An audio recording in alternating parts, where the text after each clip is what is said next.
오늘 우리들에게 주시는 하나님의 말씀은 로마서 1장 1절입니다. 신약 239면쯤에 있습니다. 로마서 1장 1절입니다.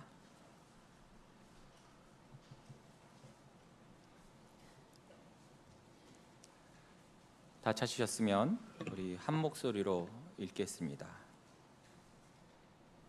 시작. 예수 그리스도의 종 바울은 사도로 부르심을 받아 하나님의 복음을 위하여 택정함을 입었으니. 아멘. 시작하기 전에 질문 하나 할게요. 복음이 뭡니까? 예? 아니 뭘 질문을 하면 뭐예요? 좋은 소식? 예, 또 지금 여러분들 동공에 지진이 일어나고 있는데 우선은 이 답을 말하라는 거야. 뭐야? 아니면 복음은 뭘까요? 복음은 이겁니다. 이렇게 하려고 지금 수학적 질문을 던지는 건가? 막 그런 느낌인데, 사실 복음이라는 것을 어떤 한 문장이나 또 어떤 한 단어로 이렇게 요약하거나 정의하기가 그렇게 쉽지만은 않아요. 그렇다고 해서 우리가 복음을 전혀 모르는 것도 아니죠. 어쩌면 너무나 또 익숙해서 마치 먹구름이 몰려오면 비가 오겠구나, 여름이 되면 더워지겠네, 당연히 아는데, 근데 그 원리나 이치를 하나하나 또 설명을 하려면 좀 난감해지는 것, 그런 느낌이에요. 그럼 조금 더 쉽게 가볼게요. 복음, 그냥 말 그대로 풀이하면 뭐예요? 그냥 단어 그대로 풀이하면 복된 소식, 그래요. 영어로는 good news라고 해요. 좋은 소식이에요. 좋은 소식. 자, 그럼 뭐가 좋은 소식인지부터 한번 알아봐야겠죠. 여러분이 요즘 들어서 가장 듣고 싶은, 바라는 좋은 소식이 있다면 뭐가 있을까요? 없어요? 에? 임금 인상? 진짜 복된 소식이네. 근데 각자마다 다 다르겠죠. 지금 병원을 다니시니까 임금 인상이 되는 거고, 그거고, 만약 직장 안 다니시는 분은 그게 와닿지 않겠죠. 그렇죠? 내 임금 인상 말고 내 남편 임금 인상, 이런 식으로. 그러니까 각자가 다 달라요. 예를 들어서 우크라이나에 있는 한 여인에게는 전쟁터에 나갔던 남편이 무사히 돌아오는 것이 가장 좋은 뉴스겠죠. 좋은 뉴스. 열심히 공부한 고3 학생에게는 뭘까요? 자기가 원하는 대학에 합격 통지서를 받는 것, 그것이 가장 좋은 소식일 겁니다. 몇 년째 아이가 없는 부부에게는 뭘까요? 임신 소식이 가장 좋은 뉴스일 겁니다. 이렇게 좋은 소식, 굿 뉴스, 참 좋죠. 기뻐요. 그런데 이러한 소식들이 우리를 영원하게 기쁘게 하거나 근본적인 문제를 해결해 주지는 못하더라는 거죠.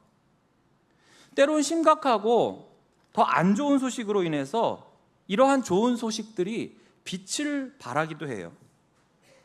전쟁터에서 남편이 돌아오긴 했는데 그만 그 전쟁 트라우마로 인해서 정신적 고통을 호소하다가 폐인이 돼버렸어요. 대학에 입학한 그 학생이 졸업하고 취업을 못해서 힘들어해요. 임신을 하고 애를 잘 낳긴 했는데 이 녀석이 커면서 아주 부모 속을 있는 대로 썩이고 사고란 사고는 다치고 다녀요. 한때는 좋은 소식이었지만 그 기쁨과 감격이 계속 지속되지도 못하고, 때론 좋은 소식인 줄 알았는데 나중에 시간이 흐르고 보니까 또 그게 아닌 경우도 있어요.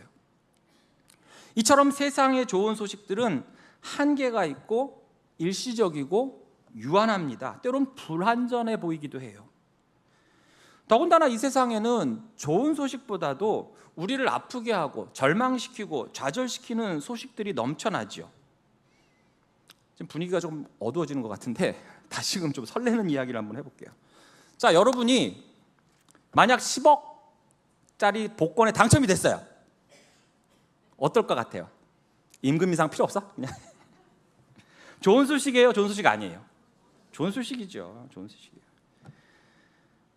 근데 또 어떤 사람에게는 결과적으로 나쁜 소식이 될 수도 있어요. 왜냐하면 여러분들 인터넷 뉴스나 이런 데 보면 복권을 당첨되긴 했는데 그 인생이 더 파탄난 사람들의 소식도 많이 접하거든요. 어쨌든 좋은 소식인 것 같아요. 근데 이 복권에 당첨된 사람이 만약에 시한부 인생이라면, 그래서 앞으로 한 달을 못 넘겨요. 세상의 의학으로도 더 이상 방법이 없고 100억이 아니라 1000억을 들고 가도 못 고쳐요. 자, 그에게 당첨된 10억 원, 누군가에게는 정말 좋은 소식이지만 이 시한부 환자에게는 어떨까요? 별로 큰 의미가 없어요. 그렇다면 이 사람에게 가장 좋은 소식은 뭘까요? 이 시한부 환자에게 가장 좋은 소식은 뭐겠어요? 그렇죠. 10억 원의 당첨금 소식이 아니라 바로 그의 병이 낫는 거예요. 치유가 되고 회복이 되는 거예요. 병이 나아야 그 10억도 빛을 발하죠. 즉 이 시한부 환자에게 진정한 굿 뉴스, 좋은 소식, 복음은 10억 원의 복권도 아니고 집값이 서너 배 오르는 것도 아니고 그의 현재 상태를 완전히 뒤바꿀 수 있도록 그의 병이 낫는 거예요. 그게 이 사람의 근본적인 문제를 해결해 주는 거예요. 자, 이제 복음, 좋은 소식, 굿 뉴스가 뭔지 조금은 감이 잡히시겠죠. 바로 우리의 근원적인 문제가 해결되는 것이 곧 복음이요 굿 뉴스예요. 이게 해결되지 않으면 나머지는 무의미해져요. 여러분이 집에서 수도꼭지를 틀었는데 똥물이 나와요. 그럼 어떻게 해야 돼요? 그 수도꼭지만 갈면 저절로 깨끗한 물이 나옵니까? 원래 원 취수장이 똥물인데 그 사이에 있는 상수도관 간다고, 내 집에 있는 수도꼭지 간다고 그게 해결이 됩니까?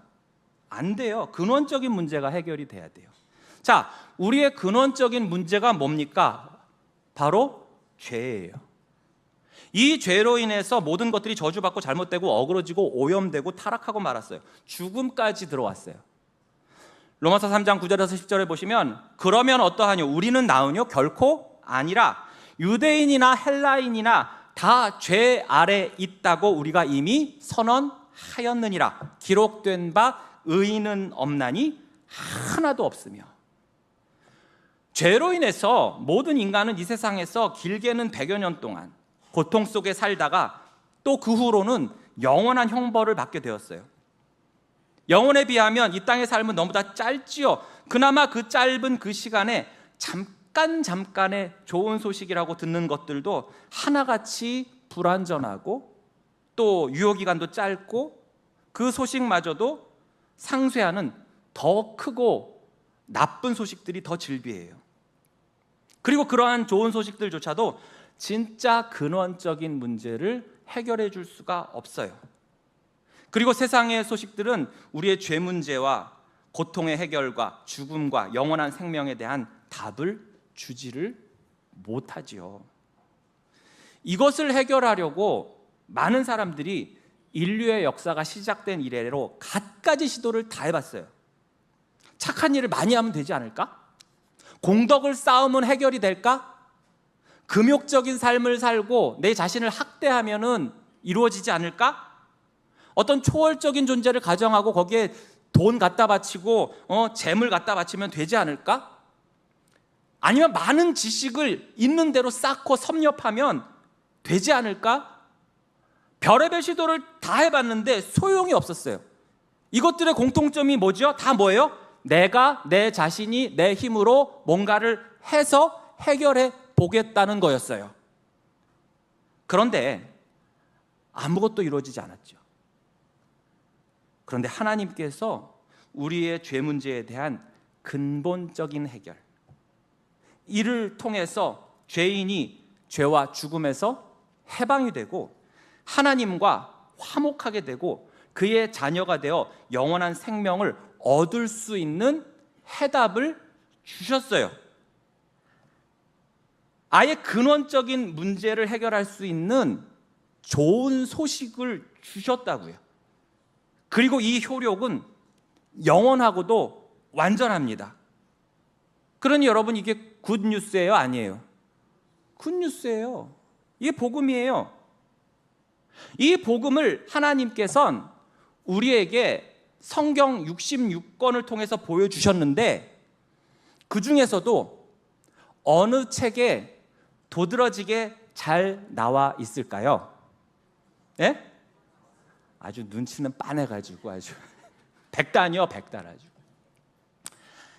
만약 여러분 집에 불이 나서, 예를 들어도 그런 걸 예를 들고 앉아, 딴 거 대줘요. 알겠어요.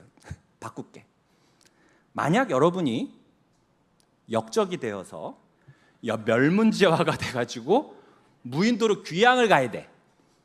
지금 눈빛들이, 자, 불난 거나 저기 무인도로 귀향 가는 거나, 한번 가봐요. 경험한다 치고 가봐. 그때 너 집에서 책을 한 권 가지고 간다면 무슨 책을 가져가겠느냐 했을 때 여러분 뭐라고 하시겠어요? 성경책. 그 중에서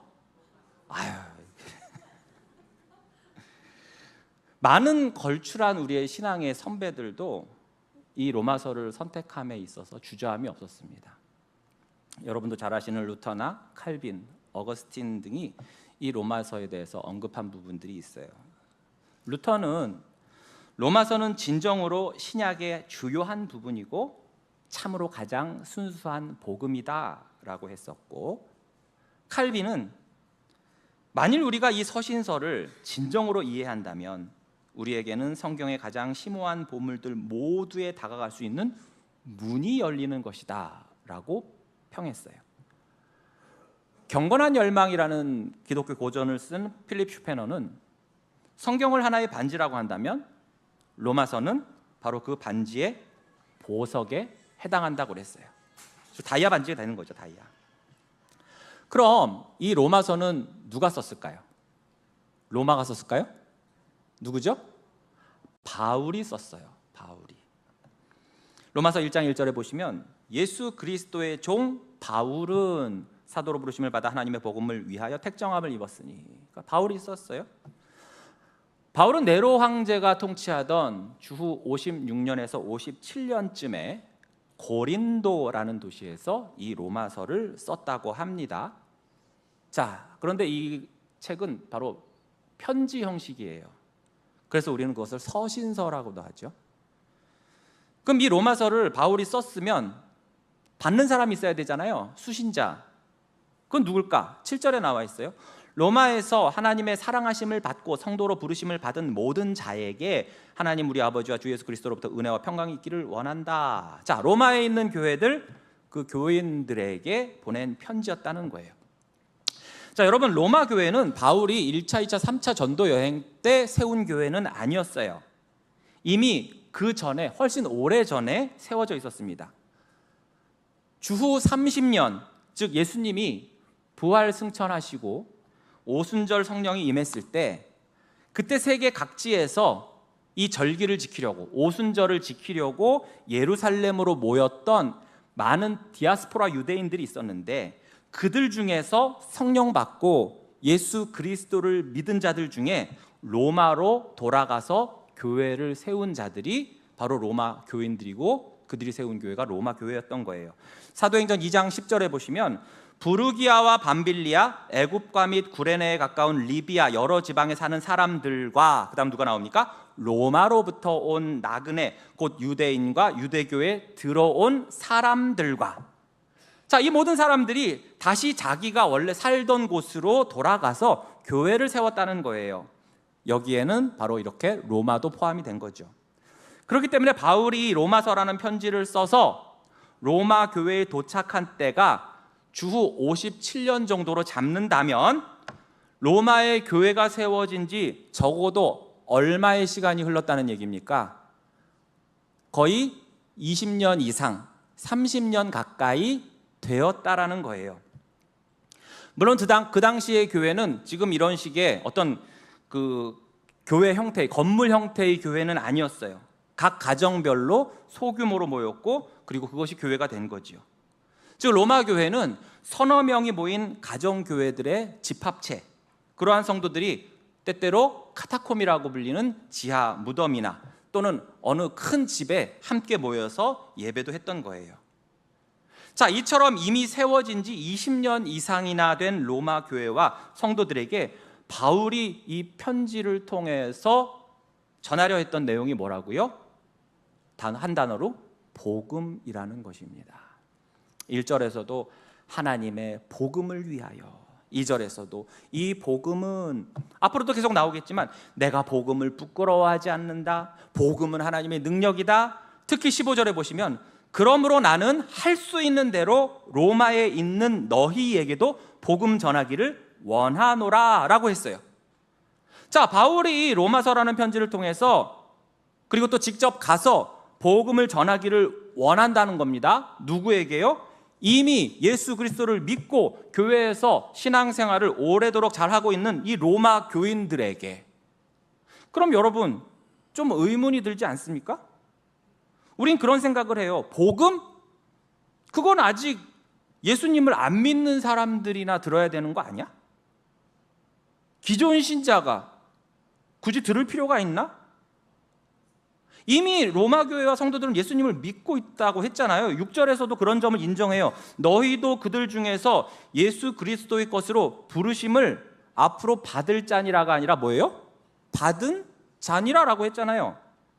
7절에서도 하나님의 사랑하심을 받고 성도로 부르심을 받은, 즉 복음을 이미 알고 듣고 받아들인 상태예요.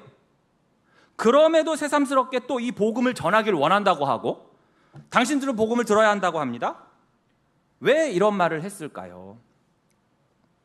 제가 잘하고 또 사역했던 모교회에서 여러 사역들을 하지만 그 중에서 하나가 수년 동안 5주간의 새가족 교육을 했던 거였어요.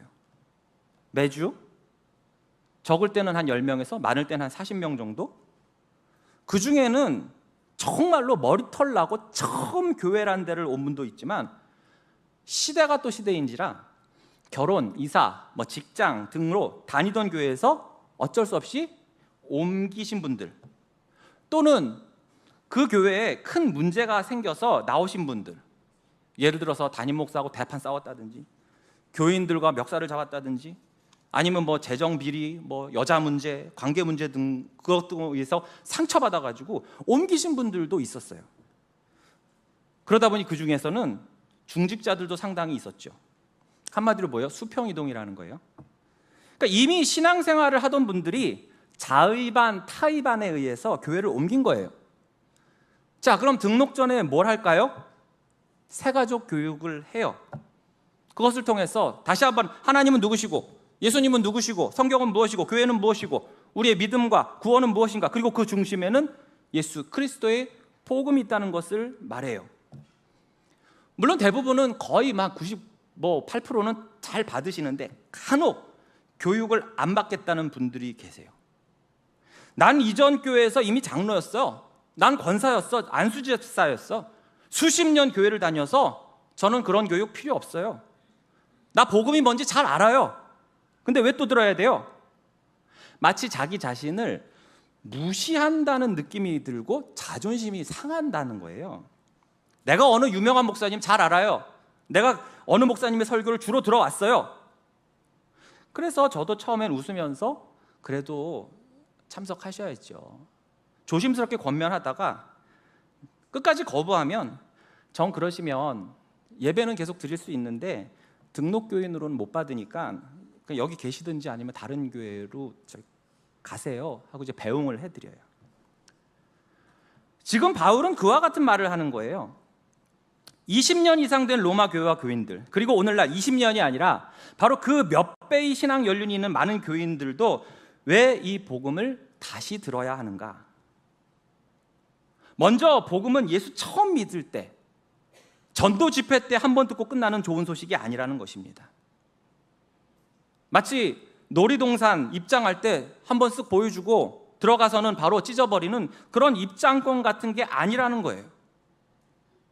복음은 내가 어떤 존재였고, 내가 어떻게 구원을 받았고, 날 구원하신 하나님께서 나를 얼마나 사랑하셨는지, 날 위해서 예수님이 과연 무엇을 하셨는지, 그리고 구원받은 예수 믿는 자는 어떻게 살아야 하는지, 그리고 구원받은 내게 어떤 영광과 어떤 복이 약속되었는지를 늘 상기하면서 그것을 삶에 적용하면서 겸손하게 하는 것이 복음입니다. 이미 믿는 자의 삶 속에서 날마다 새 힘을 주고 죄를 이기고 우리를 변화시키는 하나님의 능력이 바로 복음인 거예요. 우리는 예수님을 믿고 구원받았음에도 불구하고 여전히 죄성과 세상의 유혹 앞에서 흔들리잖아요. 그래서 복음은 과거에 소시적에 한 번 들은 것으로 충분한 말씀이 아니라 오늘도 내일도 계속해서 들어야 하고 그때마다 우리의 삶 속에 끊임없이 적용이 되어야 됩니다. 오랜 신앙생활을 한 사람일수록 복음을 다시 반복해서 들어야 그 신앙이 더욱 굳건해지고 삶의 뿌리가 깊이 내릴 수가 있어요. 우리가 좀 신앙생활을 하다 보면 자칫 벌어질 수 있는 치명적인 오류가 있습니다.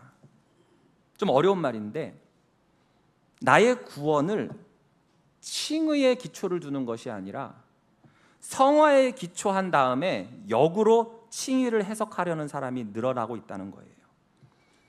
이게 무슨 말이냐 하면, 예수를 처음 믿을 때, 복음을 처음 접했을 때는 오직 예수 그리스도, 오직 십자가의 은혜로 내가 구원을 받았고, 이 나 같은 죄인을 값없이 구원하신 그 하나님의 은혜, 아무 자격 없는 나 같은 이 죄인을 칭의, 의롭다 칭해 주신 그 은혜와 사랑에 감격하면서 신앙생활을 시작했는데, 이것이 점점 시간이 흐를수록 어떻게 돼요? 그 은혜가 희미해져 가더라는 거예요.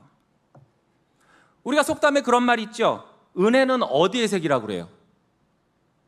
공책에 돌의 색이라고 그래요. 그리고 원수는 물의 색이라, 그런 말이 있어요. 뭐예요? 원한은 빨리빨리 잊어버리고 대신 은혜는 절대 잊지 말라는 뜻입니다. 그럼에도 우리는 하나님의 은혜를 점점 잃어버려요. 복음의 능력을 잃어버려요.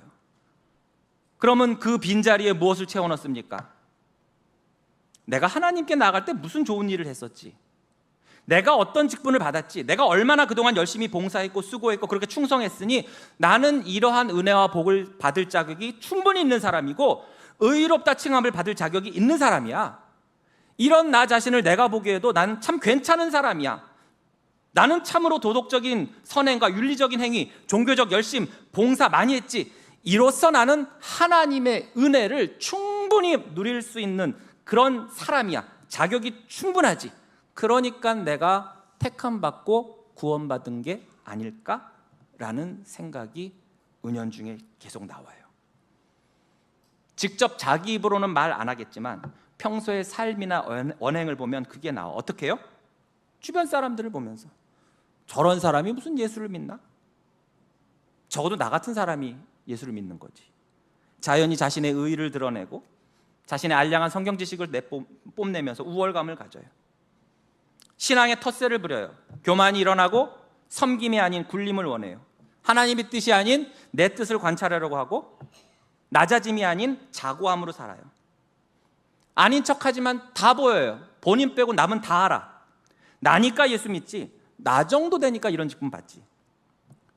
마치 복음서에 나오는 바리새인, 서기관, 선민의식이 쩌든 유대인들, 외식하는 자들과 같아요.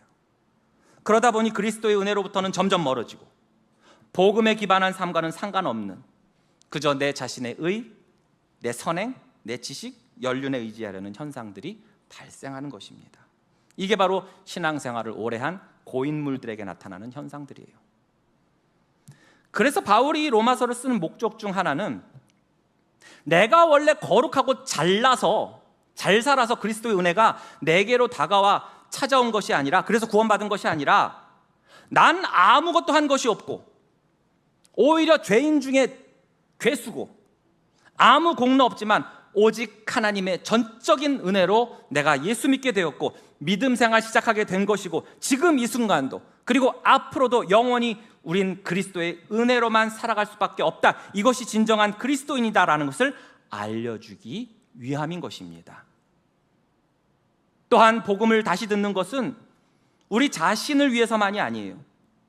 복음을 새롭게 반복해서 들을 때 우리는 그 복음을 세상 앞에 담대히 증거할 수 있는 증인으로 설 수 있는 것입니다. 복음을 전한다고 하면서 복음이 뭔지도 모르거나 전엔 들었는데 다 까먹었다거나 희미해지거나 그러면 어떻게 전하겠어요? 나도 모르고 나도 확신이 없고 나도 희미한 복음을 어떻게 전하고 어떻게 증인의 사명을 감당하겠습니까? 그러므로 바울이 로마 교회에 다시 복음을 전한 것처럼 오늘 우리에게도 복음은 반복해서 선포되어야 하고 우리는 그 복음을 날마다 새롭게 들어야 됩니다. 앞으로 우리가 매주 이 로마서를 통해서 다시 이 복음을 확인하고 새롭게 되어 증인이 될 수 있기를 축복합니다. 구원받은 우리는 이러한 사명을 받은 자이기 때문에 그래요. 다른 게 아니라 우리에게 그 사명을 주셨다고요. 여러분은 그렇다면 이 사명을 자랑스러워 하십니까? 아무도 자랑스럽지 않죠. 그렇죠? 근데 바울은 굉장히 자랑스러워했어요. 1절에 보시면 예수 그리스도의 종 바울은 사도로 부르심을 받아 하나님의 복음을 위하여 택정함을 입었다라고 소개합니다. 자신이 받은 사명이 무엇인지를 정확히 아는 사람은 참으로 행복한 사람이요 정말 성공한 사람입니다. 오늘날 내가 누군지, 내가 왜 태어났는지, 내 사명이, 내가 사는 목적이 무엇인지도 모른 채 그저 하루하루를 때우듯이 살아가는 사람들이 얼마나 많은지 모릅니다. 일단 태어났으니까 사는 거지 뭐. 아우 죽지 못해 살고 있어. 그날이 뭐 그 밥에 그나물이지. 그런데 바울은 자신에 대해서 뭐라고 합니까? 먼저 나는 예수 그리스도의 종이라고 합니다. 종, 헬라어로 둘로스라고 하죠. 노예, 하인 등으로 번역이 됩니다. 이 신약 시대 1세기 로마 제국은 제국 내에 노예만 수백만 명이었어요. 노예가 없으면 로마 제국 자체가 돌아가질 않아요. 그래서 역사학자들은 로마의 여러 가지 멸망 원인 중에 하나가 너무나 과도한 노예들의 숫자와 그들에게 너무나 많은 일을 맡겼기 때문에 정작 로마 본토인들은 아무것도 할 수 있는 능력이 없었다라는 말도 합니다. 그 노예들은 대다수가 어떻게 됐습니까? 강제로 노예가 되고 말았어요. 그들은 주인의 여느 사유재산과 같은 취급을 받았습니다. 이 뜻은 가축보다 나을 게 없다라는 얘기예요. 법적인 권리도 없었고 주인의 손에 죽을 수도 있었어요. 그러므로 이 종이란 단어는 우리가 때때로 거드름 피우면서 저는 주의 종이죠, 겸손을 가장한 오만한 사칭이 아니었어요. 여기서만큼은 바울은 정말 스스로를 가장 낮은 하찮은 별 볼 일 없는 사람으로 여겼고 그 단어가 바로 둘로스, 종이었던 것입니다. 바울이 고린도전서 4장 1절에서 자신을 이렇게 소개해요. 사람이 마땅히 우리를 그리스도의 일꾼이요 하나님의 비밀을 맡은 자로 여길지어다. 일꾼 언제 많이 씁니까? 우리가 임직자 뽑을 때 일꾼 세운다 그러잖아요. 그러다 보니 아주 높고 존귀하신 중직자들을 말하나 착각하는데, 여기서 말하는 일꾼은 헬라어로 후페레테스, 즉 아래 노잡이란 뜻입니다. 노 뭔지 아시죠? 노를 잡는 사람, 노 젓는 사람. 여러분 혹시 예전에 그 벤허라는 영화에서 주인공 벤허가 그 로마의 큰 갤리선이라는 그 배의 제일 밑바닥에서 그 노 젓는 거 혹시 기억하십니까? 발에는 도망가지 못하게 착고를 채웠고, 그리고 조금이라도 노 젓는 속도가 늦어지면 뒤에서 채찍으로 후려칩니다. 그러다 적의 배가 다가와서 충돌해가지고 배가 파손이 돼서 가라앉을 때 이 착고로 인해서 어떻게 해요? 동시에 같이 수장을 당해요. 다양한 노예들이 있었는데 그 노예가 하는 일 중에서도 가장 천하고 위험한 일이었어요. 노예 중에서도 가장 낮은 자, 그게 바로 일꾼 후페레테스였던 것입니다. 오늘날 우리가 말하는 일꾼은 이처럼 낮은 자입니까? 아니면 거드름이나 피워대는 높은 자입니까?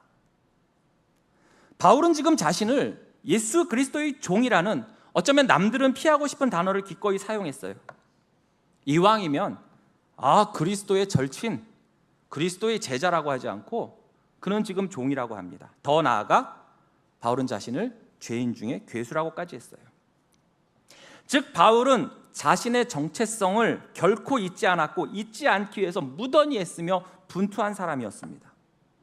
왜? 그것을 잊는 순간 종에서 뭐가 되니까? 주인이 돼버리니까. 우리도 그렇지 않습니까? 내가 예수 그리스도의 종이다라는 마음을 버리는 순간 그 즉시 1초도 안 돼서 우리는 내가 주인이 됩니다. 그러나 바울은 어떻게 한 겁니까? 자신은 여전히 죄악되고 부패했으며 아무 자격이 없다는 것을 늘 의식하고 있는 거예요. 자신은 그분의 종이라고 했기 때문에 예수님은 자연히 어떤 분이 되는 겁니까? 나는 종이니까 그분은 주인, 큐리어스가 되는 거예요. 예수님이 자신의 주인이라는 선포인 거예요. 이처럼 복음은 내가 누구였는지를 깨닫게 합니다. 그리고 지금 내가 누군지를 깨닫게 해요. 예수 그리스도는 나의 주님이시고 저는 당신의 종일 뿐입니다. 이게 무너지면 복음도 구원도 다 허사가 돼요. 아니 내가 주인인데 누가 누구를 구원해요? 많은 유대인들이, 로마 병정들이 예수님을 주인이 아닌 그저 낮고 천한 종으로 여기고 십자가에 못 박아 죽였는데 그러한 종이 무슨 능력이 있겠습니까? 오늘날 문득문득 내 자신이 주인 역할을 하고 그러면서 예수님을 문 밖에 시종드는 종처럼 세워두고 있다면 다시금 이 바울처럼 나는 예수 그리스도의 종입니다라는 사실을 명심하시기 바랍니다. 그런데 이렇게 낮고 천한 종과 같은 자신을 하나님께서 어떻게 높이셨습니까? 사도로 부르셨어요. 사도는 헬라어로 아포스톨로스, 보냄을 받은 자라는 뜻입니다. 누가요? 예수 그리스도께서 자신을 그 귀한 복음을 위해서 보내셨다는 거예요. 보냄을 받은 자는 어떻게 됩니까? 다른 거 필요 없어요. 보낸 분의 말과 뜻을 토시 하나 안 빼뜨리고 또는 거기에 자기 의견을 막 덧붙이고 그러지 않고 있는 그대로 전해야 할 사명이 있는 사람이에요.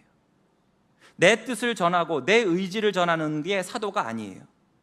사도는 자신을 보내신 분 예수 그리스도의 복음만을 전해야 하고 이를 위해서 부르심을 받았고 하나님이 택정하셨다고 했습니다.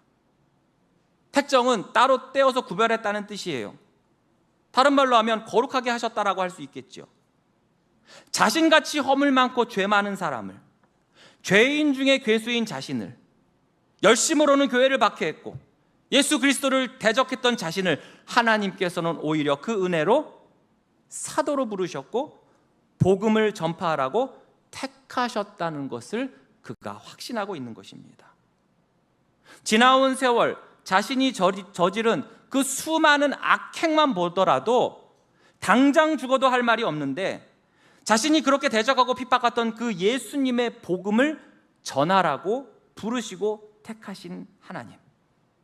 그렇다면 이것은 결코 자신의 과거의 행적이나 어떤 행위나 공로나 자기의 출신, 출생, 뭘 배웠고 이런 것과는 전혀 상관없는 오직 하나님의 일방적이고 주권적인 은혜였음을 고백하는 거예요.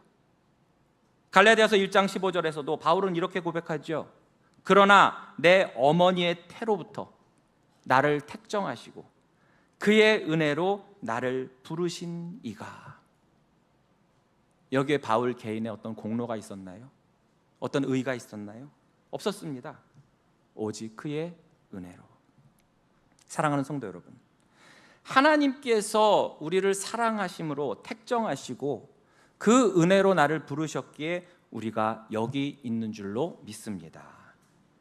아무리 생각해봐도 저는 하나님이 택정하시고 부르실 만한 자가 절대로 못 됩니다. 그런데 이런 자에게 하나님이 구원의 예수 그리스도를 보내셨으니 이것이 복음이 아니고 무엇이겠습니까? 사랑하는 성도 여러분, 오늘 로마서 첫날 로마서 개요와 함께 사도 바울이 자신의 정체성을 고백하는 말씀을 보았어요. 나는 예수 그리스도의 종입니다. 나는 복음을 위해 부르심을 받았습니다.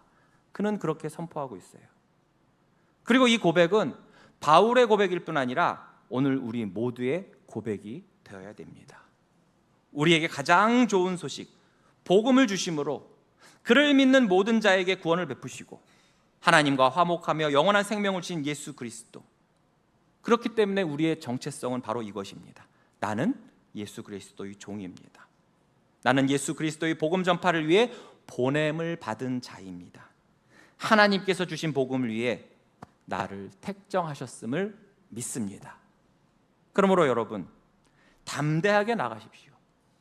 부르신 분이, 택정하신 분이 나를 책임지시고 끝까지 붙드시고 맡겨주신 복음의 사명을 이루어갈 수 있도록 도우실 줄로 믿습니다.